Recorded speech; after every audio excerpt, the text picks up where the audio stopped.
Muy buenos días, que el Señor les continúe bendiciendo. Nos seguimos gozando en la presencia del Señor, nos seguimos gozando en su magnificencia, en todo lo que Él hace, en un Dios sobrenatural, en un Dios eterno, en un Dios soberano. Seguimos todavía buscando su palabra, buscando su presencia cada 8 días, todos los miércoles, todos los domingos. Buscamos el rostro del Señor. Y yo le quiero recomendar, iglesia, búsquelo en familia. La palabra de Dios dice: buscad a Jehová mientras pueda ser hallado. Y la presencia del Señor quiere ser hallada. El Señor quiere dejarse encontrar de todo aquel que le busque. Así que yo le quiero invitar a que usted sea uno de esos que busque la presencia de Dios, que busque la palabra del Señor. Un saludo para toda la iglesia, para toda la congregación en Entre Ríos, en San Pedro, en Belmira, en Medellín, en cualquier lugar donde estén viendo este video. Que Dios les bendiga.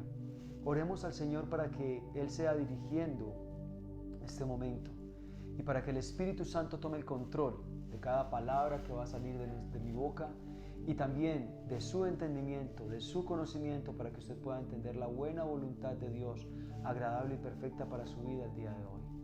Cierre sus ojos y ponga este momento en la presencia del Señor. Dios del cielo, Dios del universo, hoy te adoramos, hoy te bendecimos, Rey, y colocamos este tiempo en tu presencia. Señor amado, yo te quiero suplicar que tu Espíritu Santo realmente sea tomando el control de cada persona que va a ver esta predicación. También seas tú poniendo el querer como el hacer. El querer, Señor amado, congregarse en familia. El querer, Señor amado, buscar tu palabra.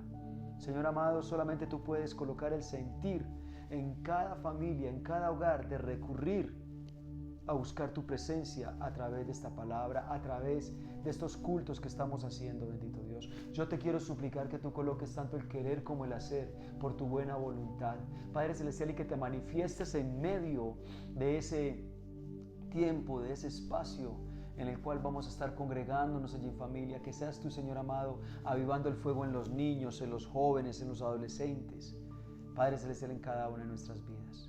Te damos gracias, te exaltamos y te bendecimos, Señor, en Cristo Jesús. Amén y amén. Le invito a que vayamos a la palabra, al primer libro de Samuel, capítulo 2. Vamos a estar hablando de la oración que Ana hizo en agradecimiento cuando Dios le proveyó y Dios le dio milagrosamente esa bendición de tener un hijo.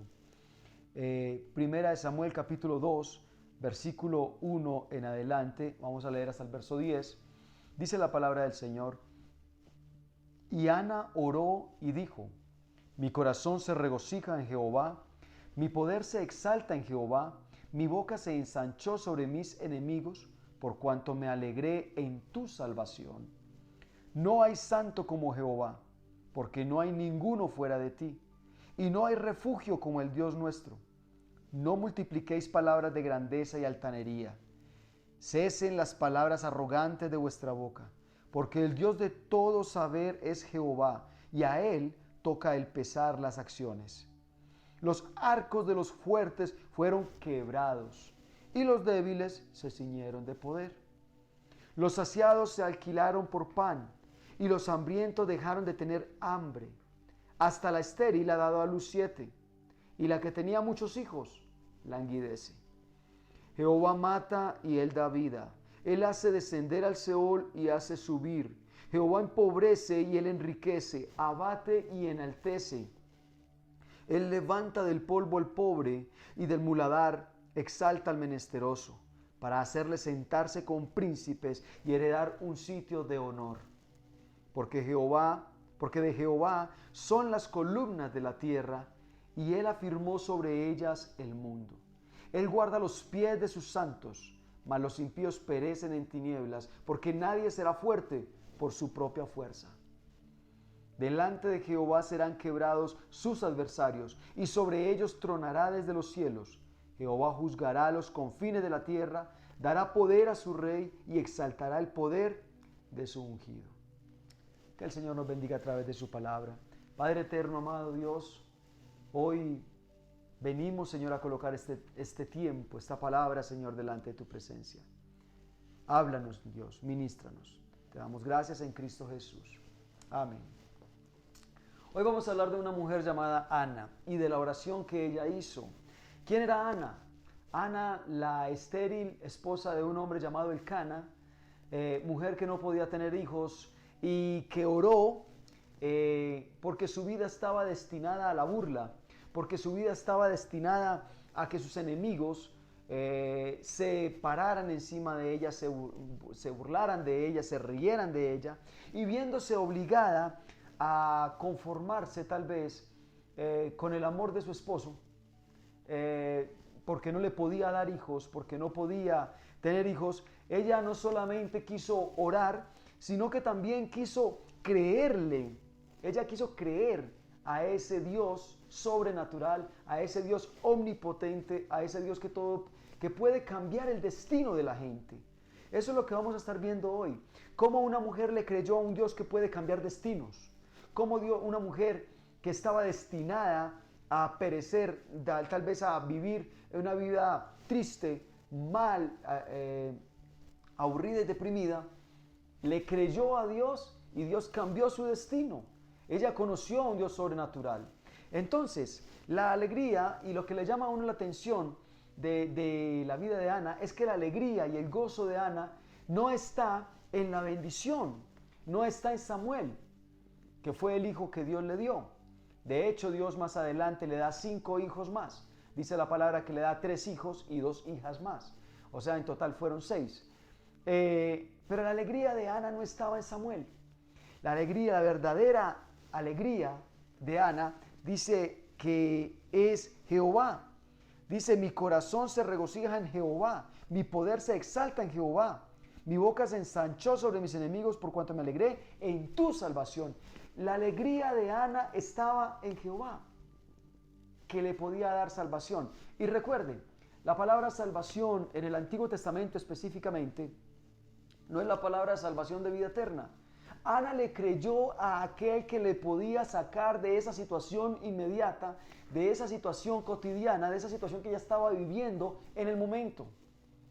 Una situación momentánea. No estaba hablando de que tú me vas a salvar el día postrero cuando todos resuciten en el día del juicio. Sí, también. Pero Ana está hablando y le está creyendo a un Dios que le puede sacar de un problema inmediato que tenía. Un problema de esterilidad, un problema que le hacía sentir humillada dentro de la sociedad. Y ella quiso creerle a un Dios sobrenatural que la podía sacar de ese problema. Mire, muchos de nosotros tenemos la problemática y la dificultad de que nos enfocamos tanto en la bendición, que realmente terminamos olvidándonos de adorar y enfocarnos en aquel que bendice, en aquel que glorifica. Y ese es el problema. Piense por un momento, querido padre de familia, querida mamá, piense por un momento, usted le pide un hijo a Dios. Usted le pide familia a Dios porque todavía tal vez no la tenga o porque quiere tener un hijo, ¿verdad? Ese hijo nace. Usted se enfoca tanto en ese hijo, se enfoca tanto en esa bendición y ese hijo se da cuenta que se convierte en la idolatría, en el punto crucial, en el eje de su vida. Y a usted se le olvida a aquel que dio los hijos, a aquel que da los hijos, a aquel que crea y hace todas las cosas. Entonces, por ende, obviamente todo se distorsiona. La gloria ya no es para Dios, la gloria ya es para el Hijo. El eje, el epicentro de su vida se convierte en la bendición, no se convierte en la gloria de Dios. Ana hizo todo lo contrario. Y mire, no hay una alabanza más sincera que pueda expresarse a aquella que sale de un corazón que realmente ha conocido a un Dios sobrenatural, que ha tenido una relación con Él y ha visto cómo Dios le responde, cómo Dios le habla, cómo Dios es vivo y eficaz. No hay una oración más sincera que podamos ver que esa persona que tiene esas razones para expresar esa adoración. Ana aquí las tiene. Conoció a un Dios que está vivo. Y yo le quiero invitar a usted que hoy se prepare para saber cómo podemos nosotros también conocer a un Dios sobrenatural, según lo que nos enseña Ana. Cuando el hombre conoce a un Dios sobrenatural, deja de creer en sus propios argumentos, deja de creer en sus propias defensas, deja de creer en sus propios métodos, deja de creer en sus propios recursos, en sus propias formas. Y eso es lo que yo quiero compartirles hoy. Lo que Ana dice da a entender de que ella renunció a sus propios recursos, a sus propias metodologías, a sus propias formas de hacer las cosas para creerle a un Dios que podía hacer cosas sobrenaturales. Si Ana hubiese creído a lo que ella podía hacer con sus manos, seguiría siendo estéril y jamás hubiese nacido un hombre llamado Samuel. Jamás hubiese tenido un hijo, ni mucho menos 6.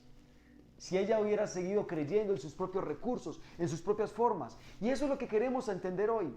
A eso vamos a apuntarle hoy. Cuando tú le crees a un Dios sobrenatural, tú tienes que empezar a renunciar, inclusive a tus propios juicios. Porque dice el versículo 3, no multipliquéis palabras de grandeza y altanería. Cesen las palabras arrogantes de vuestra boca, porque el Dios de todo saber es Jehová, y a Él toca pesar las acciones. Quien juzga nuestros actos, si son buenos o malos, no puede seguir siendo el hombre mismo. Tenemos que dejar ese juicio a Dios. ¿Por qué? Porque Él es el que puede hacer las cosas. Él es el que pone el tope de las posibilidades. ¿Hasta dónde puede llegar el hombre? Por eso dice, mira, no hables con altanería. Mira, que calle la boca que habla con altanería. Y que conste que Ana tenía una enemiga llamada Penina, la otra esposa de su esposo, que le oprimía y que con orgullo y soberbia venía y la abatía constantemente. Posiblemente a eso se refería Ana cuando estaba hablando de este texto, cuando decía, ya que calle toda palabra de altanería, que calle toda palabra de grandeza. Porque realmente el que juzga aquí, el que dice qué se puede hacer y qué no se puede hacer, debe ser Dios. Mire, yo quiero antes de continuar, llevar la iglesia a una reflexión, llevarle a usted, querida iglesia, a una reflexión. ¿Cuántas veces nosotros nos estamos perdiendo la oportunidad de conocer un Dios omnipotente, un Dios sobrenatural, por estar confiando en nosotros mismos? Cuando tú crees en un Dios sobrenatural, entonces, ¿qué cambia? Entonces, ¿qué empiezas a vivir? ¿Has escuchado un dicho, tal vez, que reza de la siguiente manera? Desde el desayuno ya sabemos lo que va a ser el almuerzo y hasta la comida, ¿verdad? Entonces, el cántico de Ana nos enseña eso.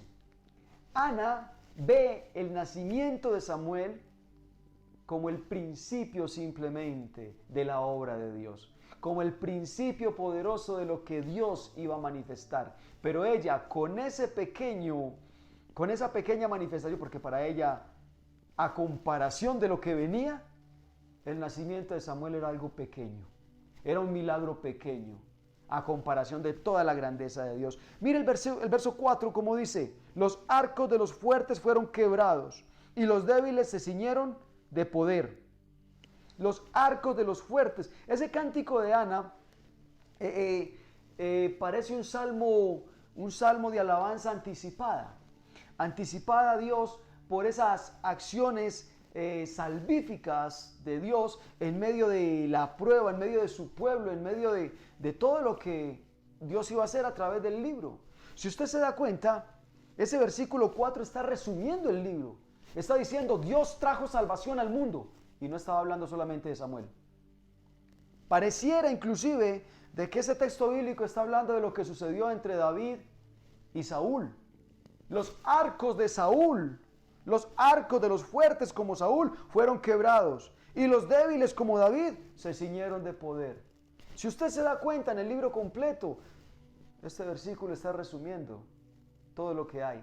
O sea, Ana está diciendo, acabo de conocer la gloria de Dios, a un Dios que da hijos, a un Dios que da hijos a la estéril, a la que no podía tener, a un Dios de imposibles. Y por eso ahora creo que Dios va a traer salvación a toda una nación, a todo un pueblo, a todo un reino. Dios puede traer esa salvación. ¡Wow! Eso es saber interpretar un milagro. Eso es saber interpretar una obra de Dios. Eso es saber y conocer. Eso es haber conocido al Dios que da hijos, y no solamente al hijo.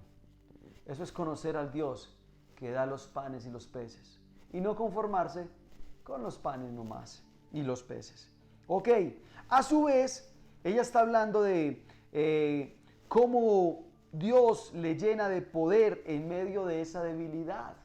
Cómo Dios le está sustentando y le está dando poder. Aun cuando las herramientas de los poderosos, los arcos, recuerde que para la época antigua no existían las pistolas, la pólvora todavía no existía, ¿verdad? Por ende, la herramienta más poderosa, el arma más poderosa en medio de la guerra era el arco. ¿Y por qué era el arco? Porque usted con el arco podía llegar más lejos. Con el arco usted podía destruir el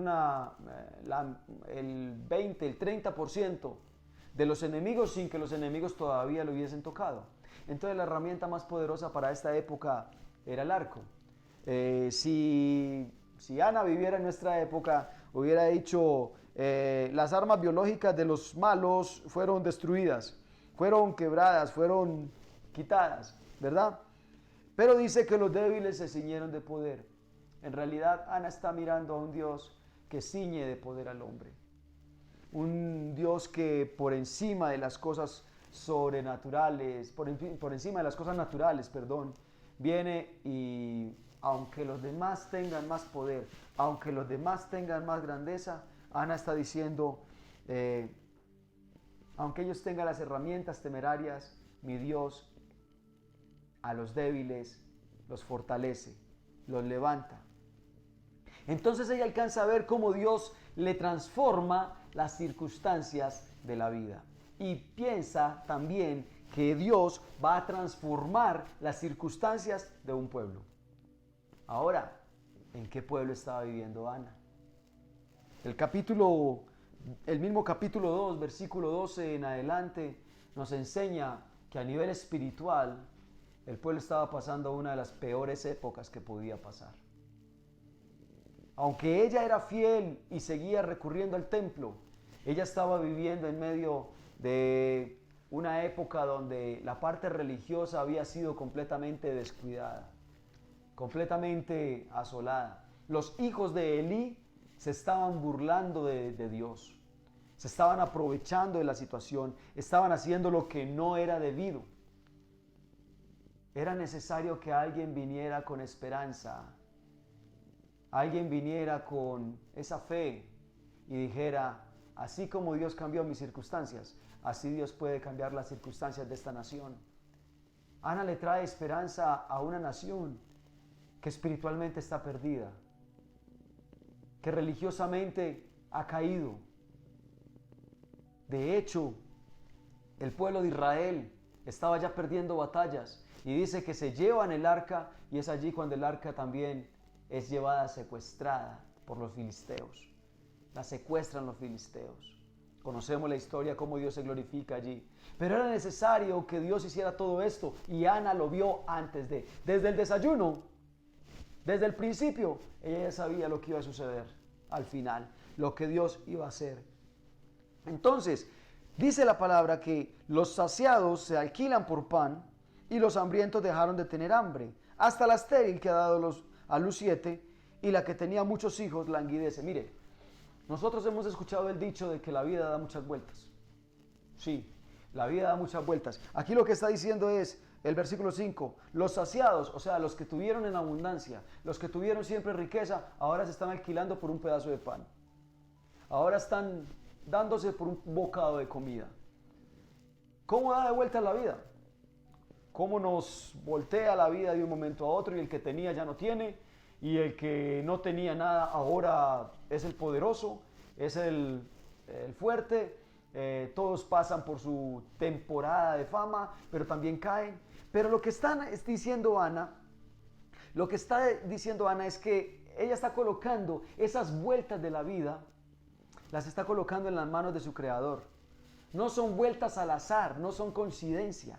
Ella está diciendo, es el creyente, es el Dios de nosotros los creyentes, el que hace que esas vueltas de la vida den. Está en sus manos quién se empobrece y quién se enriquece, quién aguanta hambre y quién tiene y quien tiene abundancia. Entonces, el creyente, el que cree en Dios, el que busca de Dios, sabe cómo esas vueltas han de darse, cómo esas vueltas de la vida le han de beneficiar o no.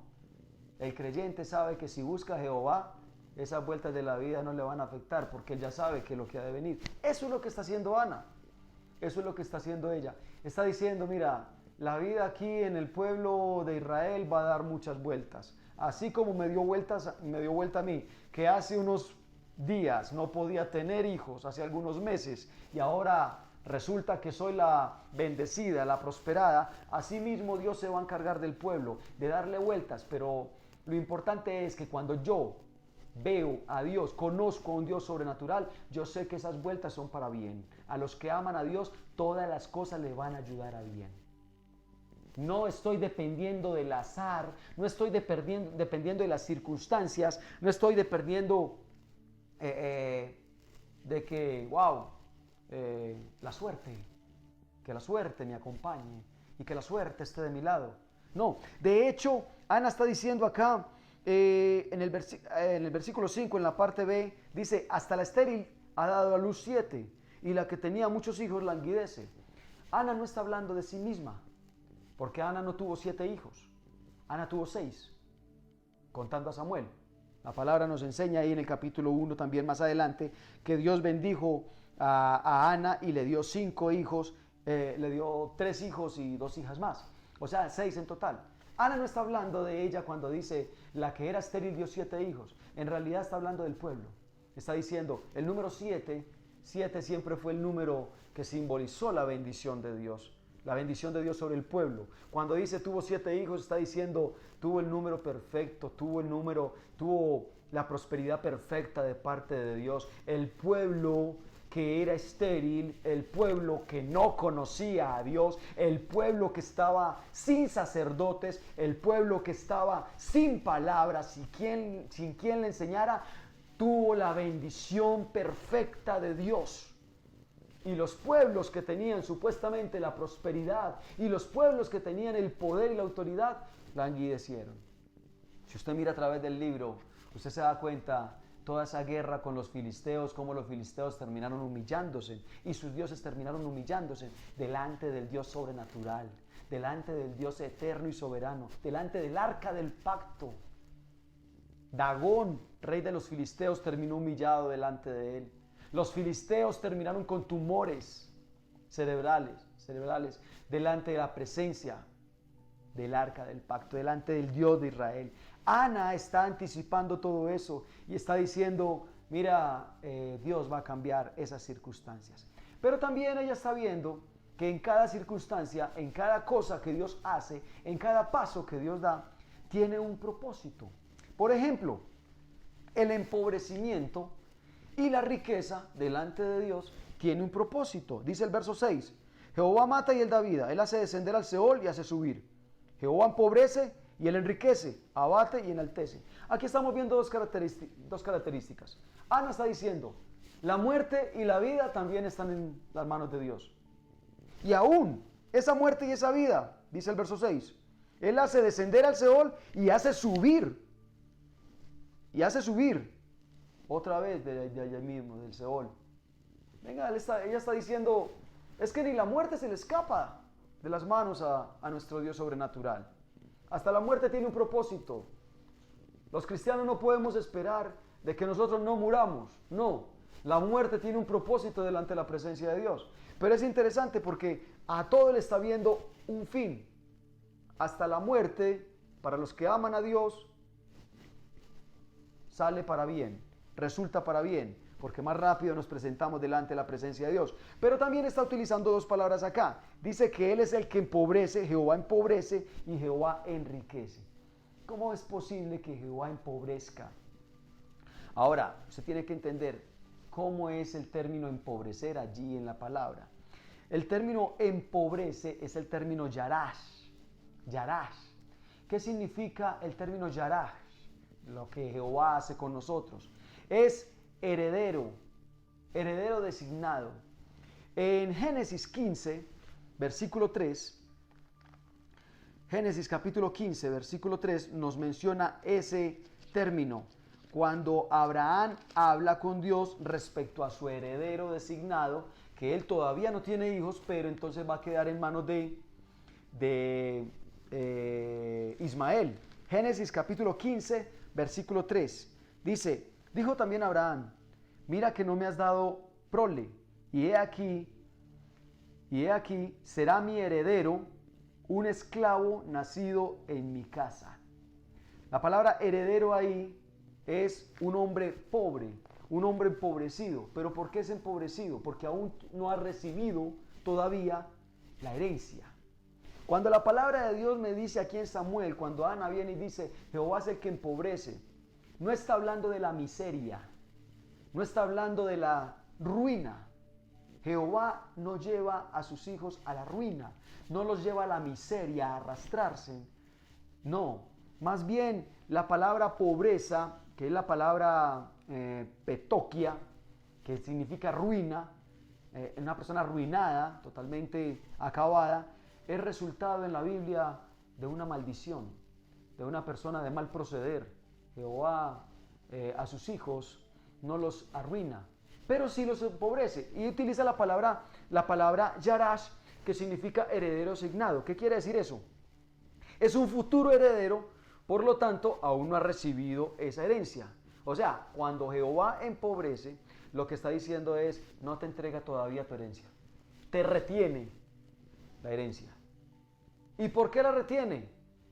Porque tal vez todavía no estás preparado. ¿Por qué Jehová no entregaba todavía la bendición a Abraham de entregarle un hijo? Porque todavía no estás preparado. Tuvo que pasar 25 años para prepararlo y luego entregarle a su descendiente. Luego entregarle realmente a Isaac, el que iba a heredar, el que iba a llevar toda su bendición, ¿verdad? Entonces, lo que está diciendo el texto bíblico es que Jehová empobrece, o sea, no se refiere a que arruina, sino que retiene tu bendición. ¿Y por qué la retiene? Porque tú todavía no lo conoces a Él lo suficiente para poder disfrutar de esa bendición, para poder disfrutar de lo que Él tiene para ti. A medida que tú vas conociendo, a medida que tú te metes con Él, Él te va entregando lo que Él tiene para ti. Ana está viendo un propósito en ese empobrecimiento, en esa retención que Dios te hace, en esa forma en que Dios retiene toda clase de bendición y te la va dando de forma paulatina. Ana ve un propósito en todo ello. De hecho, dice aquí también que Él levanta del polvo al pobre. Sigue siendo la misma palabra. Él levanta del polvo al pobre. Ahora está utilizando una palabra también compuesta acá. La palabra dal. Es la palabra pobre. Mire, es muy parecida a la primera palabra que estamos hablando, yarash. ¿Por qué? Porque la palabra pobre, Él levanta del polvo al pobre, es la palabra humilde, indefenso, de clase media. Él levanta del polvo al pobre. Piense por un momento, iglesia.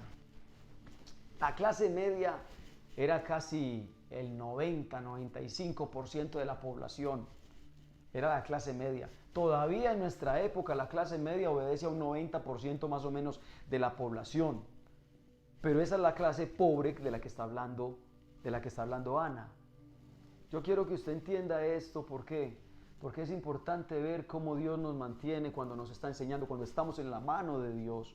Cuando estamos bajo la cobertura de la soberanía de Dios, nuestra vida tiene un propósito. Mientras ese propósito se cumple, lo que dice Ana es, Dios nos mantiene en clase media, nos mantiene, nos sustenta, nos ayuda, no nos arruina, no nos acaba, no nos aplasta.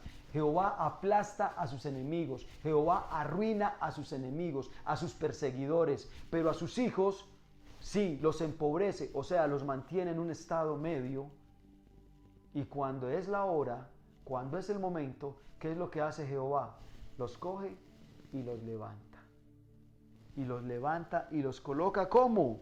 Dice el versículo 8, Él levanta del polvo al pobre y del muladar exalta al menesteroso, para hacerle sentarse con príncipes y heredar en un sitio de honor. Porque de Él son todas las cosas.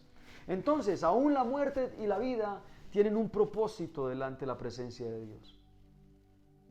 volvemos otra vez a la vida de Ana. ¿Qué es lo que Ana está viendo para poder ver todo esto? Para poder encontrar todo esto. Ana, al ver el nacimiento sobrenatural de su hijo Samuel, Ana, al ver la forma en que Dios de una forma sobrenatural le respondió, ella se dio cuenta que eso era una señal. Ella tomó a su hijo como una señal. ¿Una señal de qué? Una señal de que las cosas grandes apenas iban a llegar para el pueblo. Y yo le quiero invitar a usted, querida iglesia, a que usted, al igual que Ana, usted tenga la oportunidad de ver toda bendición de parte de Dios. Todas las bendiciones que Dios nos ha dado como una oportunidad en la presencia de Dios. Como una visión de lo que Dios quiere traer. Como una señal. De hecho, el apóstol Juan, cuando andaba con Jesús, en todo su evangelio, él habla de todos los milagros, él habla de todas las sanidades que Jesús hizo, como las señales. ¿Qué es una señal?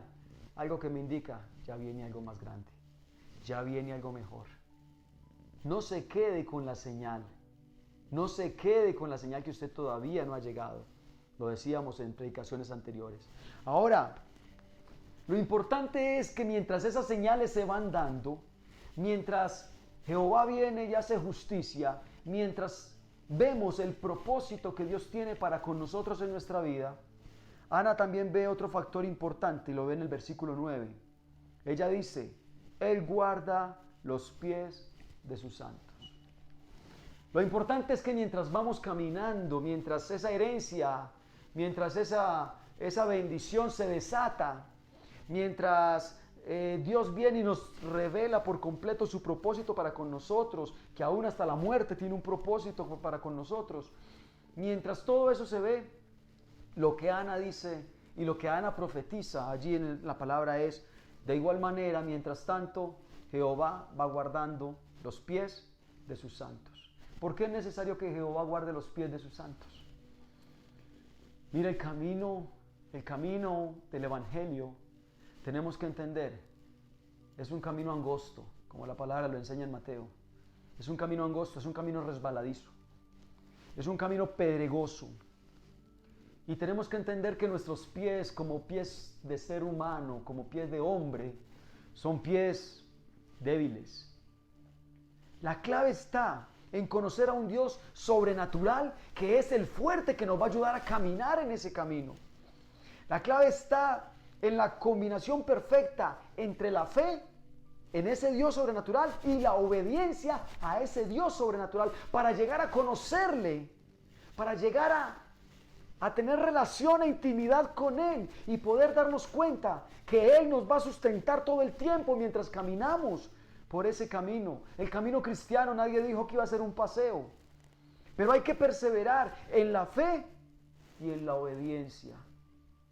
¿Para qué? Cuando nosotros permanecemos, si nosotros hacemos esto, lo que Ana está diciendo es, Él mismo se convierte en nuestro protector, en nuestro custodio, en nuestro guardador, el que guarda nuestros pies.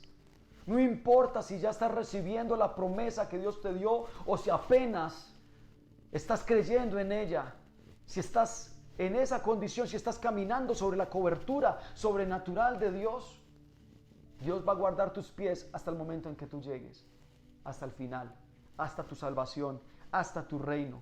Entonces Él guardará nuestros pies de toda caída. ¿Y por qué de las caídas? Porque las tentaciones son muchas. Y cuando nosotros caemos en el camino, tenemos que entender algo. Cada caída ensucia tus vestiduras. Cada caída nos ensucia, nos llena de manchas en el piso. Nuestras vestiduras son manchadas cada que caemos, pero dice que Él va a guardar nuestros pies para que no caigamos. Piensa en una persona caminando por un camino estrecho, por un camino resbaladizo, pero con la fortaleza de Dios, con el sustento de Dios, vamos a poder caminar sin tener que caer. No vamos a tener que dejar que el enemigo se mofe de nosotros, que el enemigo blasfeme de nosotros. Él va a guardar nuestros pies para que podamos guardar nuestro camino en fe y en obediencia. Él va a guardar nuestros pies para que no entren por caminos anchos mundanales, por sendas de mentira. Y mire, esta parte es bien importante, porque dice la palabra, Él guardará los pies de sus santos. Es necesario que nuestros pies sean guardados porque hoy en día le estamos mezclando al cristianismo toda clase de mundanalidad. Piensa en los noviazgos cristianos. Noviazgos cristianos. ¿Realmente sí se están guardando en su sexualidad? ¿Realmente sí están guardando la prudencia? ¿Sí se están guardando en oración? Hoy en día es normal ver los novios tener relaciones sexuales y buscar lugares exactamente. Hoy en día, en tiempos donde se guardaba el noviazgo cristiano, se sabía que un par de novios no debían estar inclusive en una casa solos, por guardarse de la tentación. Ahora se buscan lugares donde estar solos. Ahora se van a lugares donde van a estar completamente solos, provocando la tentación y cayendo en ella. Pero seguimos cantándole al Señor, seguimos adorando al Señor. Ahora es modalidad irnos a vivir juntos. Irnos a vivir juntos y mezclar eso con que es que yo alabo a mi Padre Celestial, yo alabo a mi Señor. Estar viviendo en fornicación, en adulterio, todo eso se lo hemos metido al Evangelio. Ahora es normal robarle al prójimo y seguir proclamando nuestro cristianismo.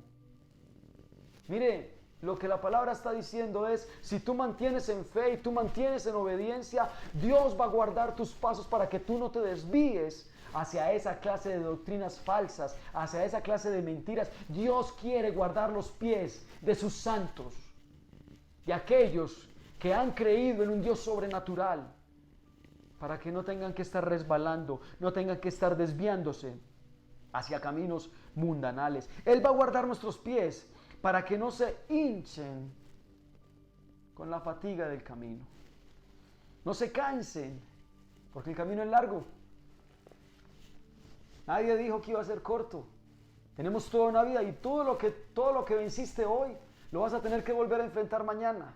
Y te vas a ver cansado de estar luchando todos los días con lo mismo. Y te vas a ver cansado y agotado. Pero aquel que conserva la esperanza en un Dios sobrenatural, siempre va a tener un nuevo refrigerio, siempre se va a levantar de nuevo. Dios va a guardar los pies de todos aquellos que confíen en Él. Él guardará nuestros pies de las heridas, porque muchas veces las piedras son filudas y quieren dañar tus pies, quieren chuzar, quieren rasgar, quieren cortar tus pies. Él va a guardar tus pies de las heridas cuando caminemos aún por el filo de espadas, cuando hayan animales, serpientes que te salgan al camino y las tengas que pisotear. Él va a guardar y va a volver tus pies como de acero para que puedas realmente resistir toda esta clase de caminada, todo esto, y no derrames sangre en el camino. Él va a guardar nuestros pies de las redes del maligno, de todo lo que Él quiere hacer. No nos veremos envueltos en la seducción. Si usted realmente quiere vencer la seducción, quiere vencer al enemigo, quiere vencer la tentación, usted tiene que volver su confianza a Dios. Usted tiene que volver a ver las señales que Dios ha hecho, como el nacimiento de Samuel, y tiene que volver a verlas como una señal que está proyectando lo grande y lo fuerte que va a hacer Dios. Y dice que Él mismo es el que va a venir y va a guardar nuestros pies. Nos vamos a ver guardados. Ahora, ¿por qué es importante eso? Porque dice la misma palabra en el versículo 9, mas los impíos perecen en tinieblas, porque nadie será fuerte por su propia fuerza. Porque nadie será fuerte por su propia fuerza. Iglesia, ese podría ser el factor más común por el cual la iglesia no llega a conocer a un Dios sobrenatural, a un Dios fuerte y grande. Confía en sí misma, confía demasiado en sí misma. Nos pasamos la vida de una forma simple, confiando en nuestras propias obras, confiando en nuestras propias herramientas, confiando en que ya sabemos hacer las cosas. Y no conocemos a un Dios sobrenatural que puede llevarnos más allá de lo que nosotros estamos viviendo. Nos conformamos a este siglo, nos conformamos a lo que tenemos enfrente, nos conformamos a lo que la sociedad nos ha entregado. Ana no se conformó a ser simplemente amada por el Cana. Ana no se conformó a ser simplemente la mujer consentida del Cana. Ana quería darle hijos. Ana quería glorificar a Dios y Ana quería más, un matrimonio completo. No te pierdas la plenitud de tu vida, no te pierdas la plenitud de lo que Dios tiene para ti por estar confiando simplemente en lo que tú puedes hacer con tus propias manos. Ana no le creyó a eso. La iglesia no entiende que Dios puede ver más lejos de lo que nosotros podemos ver.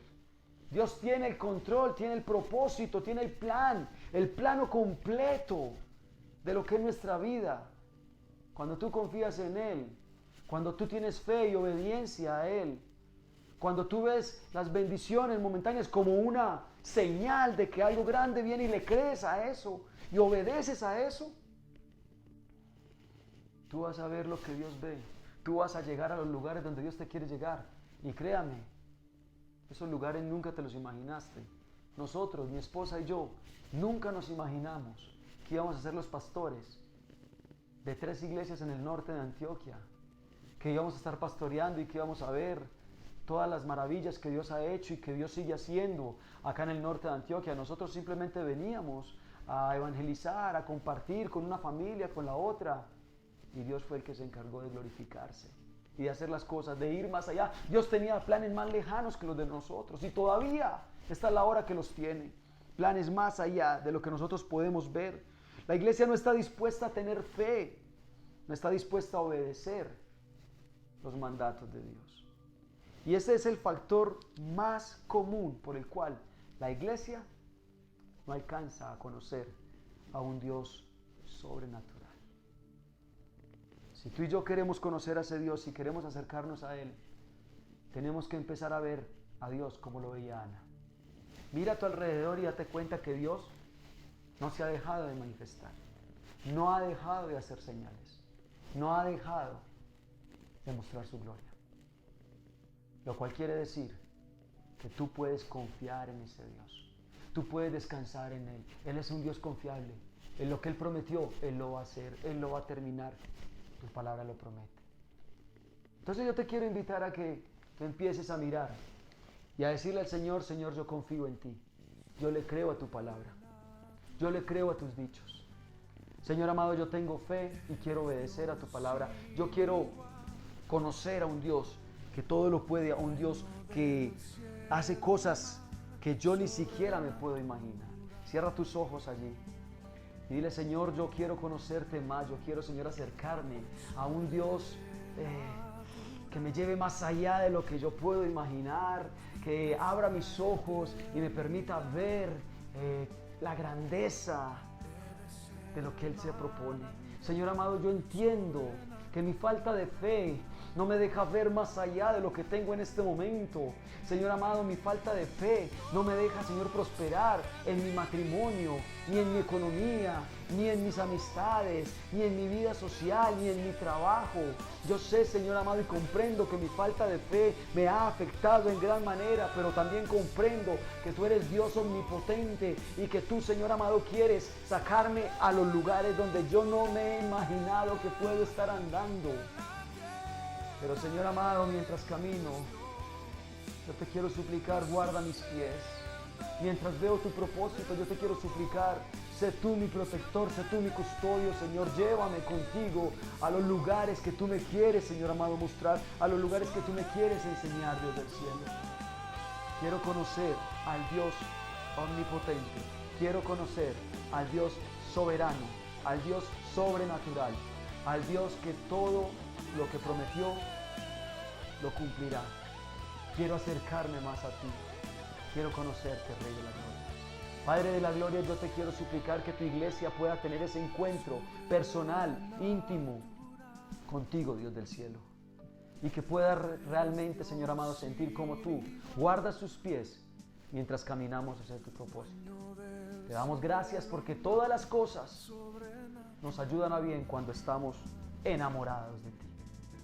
Te doy toda la honra y toda la gloria, Señor, y bendigo a tu iglesia en el nombre del Padre, del Hijo y del Espíritu Santo de Dios. Amén y amén. Dios le bendiga, iglesia.